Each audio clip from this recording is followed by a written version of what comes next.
એક મોટા આંગણાવાળું ઘર જેનું નામ હતું એકતા નિવાસ, પણ નામ પ્રમાણે ત્યાં એકતાનો અંશ સુધા નહોતો. ઘરના વાળા રમાબા કે જેમના શબ્દ સામે આખું ઘર નતમસ્તક થઈ જતું હતું. તેમના બે દીકરાઓ અજય અને વિજય. અજયની પત્ની એટલે મોટી વહુ સવિતા, જે છેલ્લા 10 વર્ષથી આ ઘરની લગામ સંભાળતી હતી. વિજયના લગ્ન હજુ 6 મહિના પહેલાં જ થયા હતા અને નાની વહુ તરીકે પૂર્વીએ આ ઘરમાં પગ મૂક્યો હતો.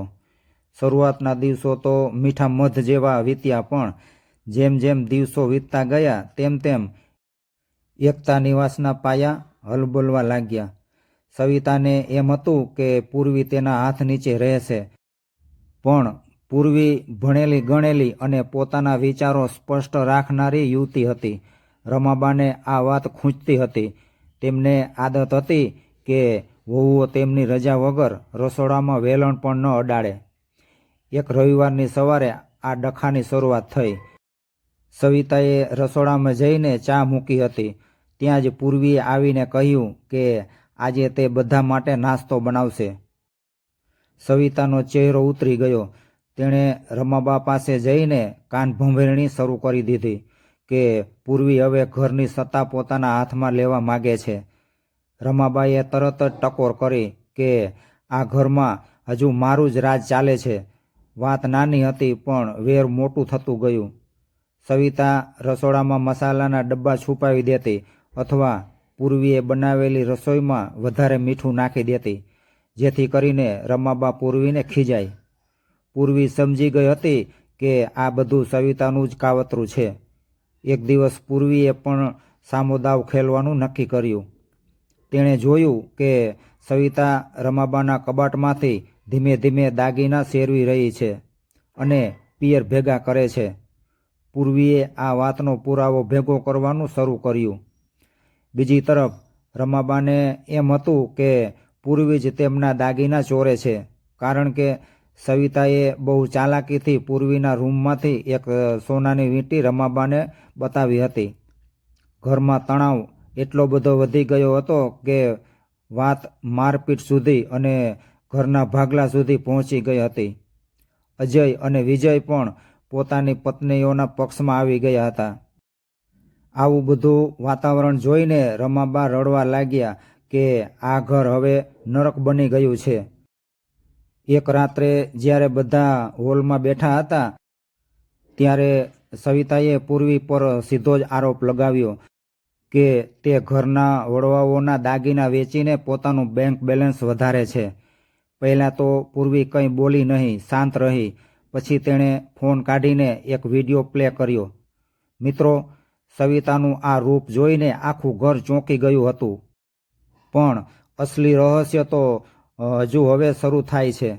જો તમે પણ જાણવા માંગતા હોવ કે આગળ રમાબાએ સવિતા સાથે શું કર્યું, તો અત્યારે જ અમારી ચેનલને સબસ્ક્રાઇબ કરો અને આ વાર્તાને લાઈક કરો, જેથી આગળનો રોમાંચ ભાગ તમે ચૂકી ન જાઓ.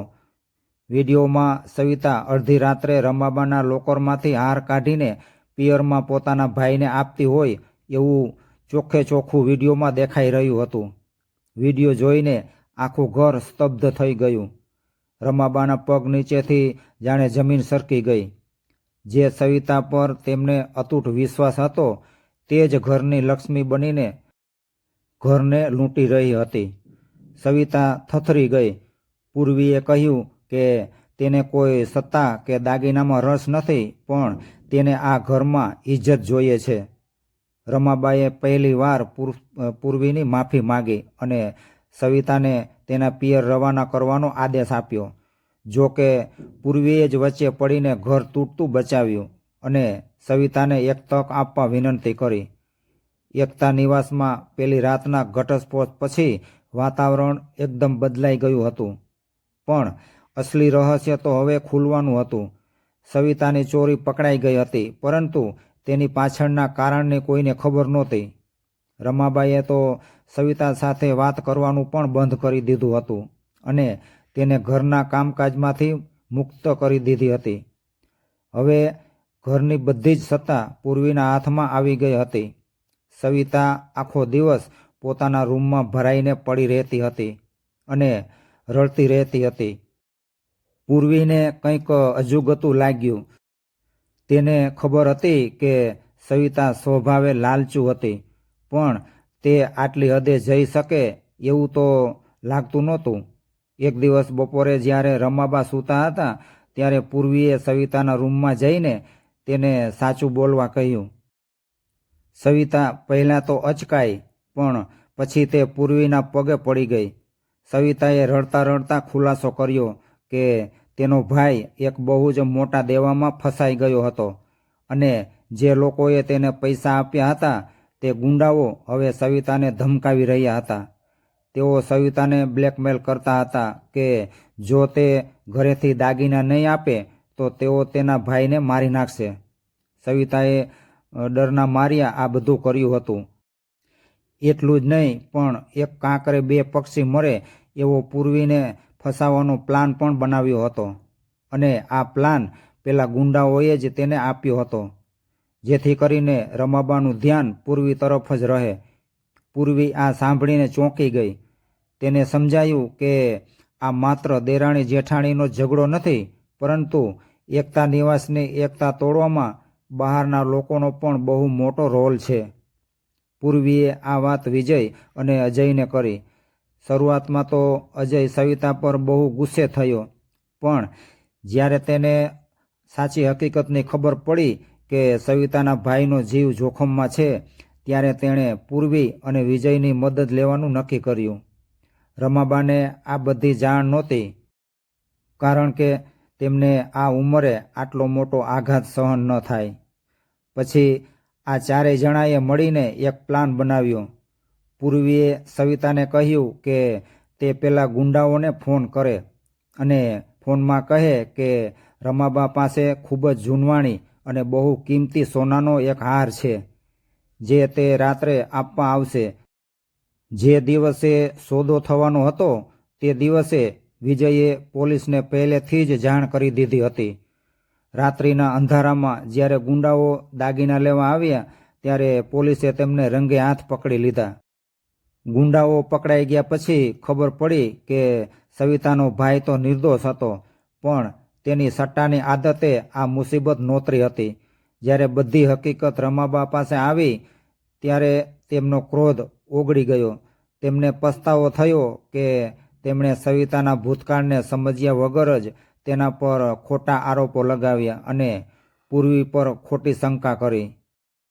સવિતાએ પણ પોતાની ભૂલ સ્વીકારી અને વચન આપ્યું કે આજ પછી તે ક્યારેય આ ઘરની કોઈ પણ વાત બહાર નહીં જવા દે. પૂર્વીએ સાબિત કરી દીધું હતું કે સમજદારી અને એકતા હોય તો બહારની કોઈ શક્તિ ઘરને તોડી શકતી નથી. માંડ માંડ એકતા નિવાસમાં બધું થાળે પડી રહ્યું હતું ત્યાં જ એક દિવસ સ્ટોર રૂમની સફાઈ કરતી વખતે પૂર્વીના હાથમાં એક જૂનવાણી લાકડાની પેટી આવી. પેટી પર રમાબાના નામની મોહર હતી અને તેને મસમોટું તાળું મારેલું હતું. પેટી જોઈને પૂર્વીને કુતૂહલ થયું, પણ તેણે તે પેટી રમાબાને સોંપી દીધી. પેટી જોતાં જ રમાબાના ચહેરાનો રંગ ઉડી ગયો અને તેમણે ધ્રુજતા હાથે તે પેટી પોતાના કબાટમાં છુપાવી દીધી. રમાબાના ચહેરાનો ઉડેલો રંગ અને એ રહસ્યમય પેટી, શું એ પેટીમાં કોઈ જૂનું પાપ છુપાયેલું હતું? વાર્તાનો આ વળાંક ખરેખર હૃદયના ધબકારા વધારી દે એવો છે. આવી જ રસપ્રદ અને પારિવારિક સત્ય ઘટનાઓ જોવા માટે જોડાયેલા રહો અમારી ચેનલ સાથે. જો હજુ સુધી અમારી ચેનલને સબસ્ક્રાઈબ નથી કર્યું તો અત્યારે જ કરી લો.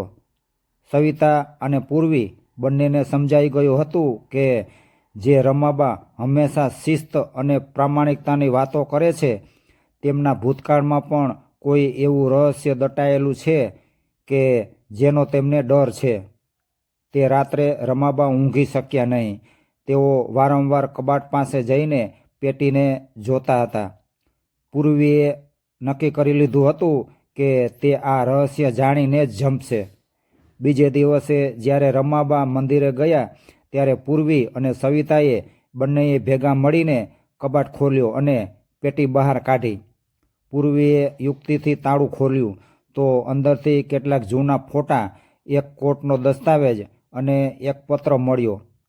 પત્ર વાંચતા જ બંનેના હોંશ ઉડી ગયા. એ પત્ર રમાબાના સ્વર્ગસ્થ પતિના નામે લખાયેલો હતો, જેમાં લખ્યું હતું કે એકતા નિવાસ જે જમીન પર ઊભું છે તે ખરેખર કોઈ બીજાની મિલકત છે અને રમાબાએ વર્ષો પહેલાં બનાવટી દસ્તાવેજો બનાવીને આ ઘર પોતાના નામે કરી લીધું હતું. પત્રમાં એ પણ ઉલ્લેખ હતો કે આ ઘરનો અસલી વારસદાર રમાબાના દિયરનો દીકરો, એટલે કે રમાબાના પતિના નાના ભાઈનો દીકરો અનંત છે, જેને રમાબાએ વર્ષો પહેલાં ઘરની બહાર કાઢી મૂક્યો હતો. પત્ર વાંચીને પૂર્વી અને સવિતા બંને સ્તબ્ધ થઈ ગયા હતા. જે ઘરને તેઓ પોતાનું માનતા હતા તેનો પાયો જ જૂઠાણા પર ટકેલો હતો. ત્યાં જ રમાબા મંદિરેથી પાછા આવ્યા અને રૂમમાં પૂર્વી અને સવિતાને પેટી સાથે જોઈને ક્રોધથી લાલચોળ થઈ ગયા. તેમણે બૂમ પાડીને કહ્યું કે આ બધું જોવાની તમારી હિંમત કેવી રીતે થઈ? પણ પૂર્વીએ શાંતિથી પત્ર બતાવ્યો અને પૂછ્યું કે શું આ બધું સાચું છે? પોતાના કરેલા પાપનો ભાંડો ફૂટી જવાથી રમાબા ભાંગી પડ્યા અને રડતા રડતા કબૂલ્યું કે હા, ગરીબી અને પોતાના દીકરાઓના ભવિષ્ય માટે તેમણે આ પાપ કર્યું હતું. રમાબાએ કહ્યું કે તે વારસદાર અત્યારે બહુ જ ખરાબ હાલતમાં શહેરમાં રહે છે અને તેને ખબર પણ નથી કે આ બંગલો તેનો છે. સવિતાએ કહ્યું કે જો આપણે આ વાત છુપાવીશું તો આપણા સંતાનોને પણ આ પાપનું ફળ ભોગવવું પડશે. પૂર્વી અને સવિતાએ રમાબાને સમજાવ્યા કે હવે સમય આવી ગયો છે કે આપણે આ ભૂલ સુધારી લઈએ. રમાબા તૈયાર થયા. તેમણે પેલા અસલી વારસદારને શોધી કાઢ્યો અને તેને એકતા નિવાસમાં બોલાવ્યો. જ્યારે તે યુવાન ઘરે આવ્યો ત્યારે તેને જોઈને બધા ચોંકી ગયા, કારણ કે તે બીજું કોઈ નહીં પણ રમાબાના ઘરની બહાર ફૂટપાથ પર નાની દુકાન ચલાવતો એક ગરીબ છોકરો અનંત હતો. રમાબાઈએ તેને બધી જ હકીકત જણાવી દીધી અને ઘરના અડધા ભાગના દસ્તાવેજો તેના નામે કરી દીધા. તે યુવાનની આંખોમાં આંસુ હતા, કારણ કે તેને માત્ર મિલકત નહીં પણ પોતાનો પરિવાર પાછો મળ્યો હતો. આજે રમાબાના હૃદય પરથી વર્ષો જૂનો પાપનો બોજ ઉતરી ગયો હતો. સવિતા અને પૂર્વીની સમજદારીએ રમાબાના ગુનાને પ્રાયશ્ચિતમાં બદલી નાખ્યો હતો. એકતા નિવાસ હવે સાચા અર્થમાં એકતા અને સત્યના પાયા પર ઊભું હતું. આ ઘરના સભ્યો વચ્ચે હવે કોઈ રહસ્ય નહોતું, માત્ર એકબીજા પ્રત્યેનો આદર હતો. એકતા નિવાસમાં વર્ષોથી છુપાયેલું એ છેલ્લું રહસ્ય પણ હવે બહાર આવી ગયું હતું. રમાબાના મન પર જે મોટા પથ્થર જેવો બોજ હતો તે સત્યના એકરાર સાથે હળવો થઈ ગયો હતો. પેલો યુવાન કે જેનું નામ અનંત હતું તે હવે માત્ર એક ગરીબ દુકાનદાર મટીને આ ઘરનો આદરણીય સભ્ય બની ગયો હતો. તેણે રમાબાને કહ્યું કે તેને પૂરી મિલકત નથી જોઈતી, તેને તો બસ એક પરિવારનો સાથ અને પ્રેમ જોઈએ છે. રમાબાએ ગદગદિત થઈને તેને પોતાના ત્રીજા દીકરા તરીકે સ્વીકારી લીધો. સવિતા અને પૂર્વીએ જે રીતે એકબીજાનો સાથ આપીને ઘરના પાયાને સત્યથી મજબૂત કર્યો, તેનાથી રમાબાને સમજાયું કે વહુઓ માત્ર ઘર જ ચલાવતી નથી પણ ઘરના સંસ્કારોનું રક્ષણ પણ કરે છે. દેરાણી જેઠાણીના ઝઘડા કે જે રસોડાના મસાલા અને નાની નાની વાતોમાં શરૂ થયા હતા તે હવે જીવનના મોટા પડકારોમાં એકબીજાની ઢાલ બનીને પૂરા થયા હતા. રમાબાઈએ ઘરની ચાવીઓનો જુડો ઘરના મંદિરમાં અર્પણ કરી દીધો અને જાહેર કર્યું કે હવેથી આ ઘર કોઈ એકની સત્તાથી નહીં ચાલે પણ બધાની સહમતિથી ચાલશે. સમય વીતતો ગયો અને શાંતિ નિવાસમાં બાળકોનો કિલકિલાટ ગુંજવા લાગ્યો. સવિતા અને પૂર્વી વચ્ચે હવે દેરાણી જેઠાણીનો નહીં પણ બે સગી બહેનો જેવો અતૂટ પ્રેમ અને વિશ્વાસ હતો. રમાબા હવે નિશ્ચિત હતા કે તેમના ગયા પછી પણ આ ઘર ક્યારેય તૂટશે નહીં. આમ જે ઘર એક સમયે ઝઘડા અને રહસ્યનું કેન્દ્ર બની ગયું હતું, તે ઘર હવે સાચા અર્થમાં પ્રેમ, ત્યાગ અને સત્યનું પ્રતીક બની ગયું હતું. ત્યારથી એકતા નિવાસના ઉંબરા પર ક્યારેય અશાંતિના ઓળા ઉતર્યા નહીં. મિત્રો, એક નાનકડી ભૂલ કેવી રીતે આખા પરિવારનું ભવિષ્ય બદલી નાખે છે તે આપણે જોયું. તમને આ વાર્તા કેવી લાગી અને તમારા પરિવારમાં દેરાણી જેઠાણીના સંબંધો કેવા છે તે પણ કોમેન્ટમાં ચોક્કસ જણાવજો. આવી જ હૃદયસ્પર્શી વાર્તાઓ માટે અમારી ચેનલને સબસ્ક્રાઈબ કરવાનું ભૂલશો નહીં. આવજો. જય દ્વારકાધીશ.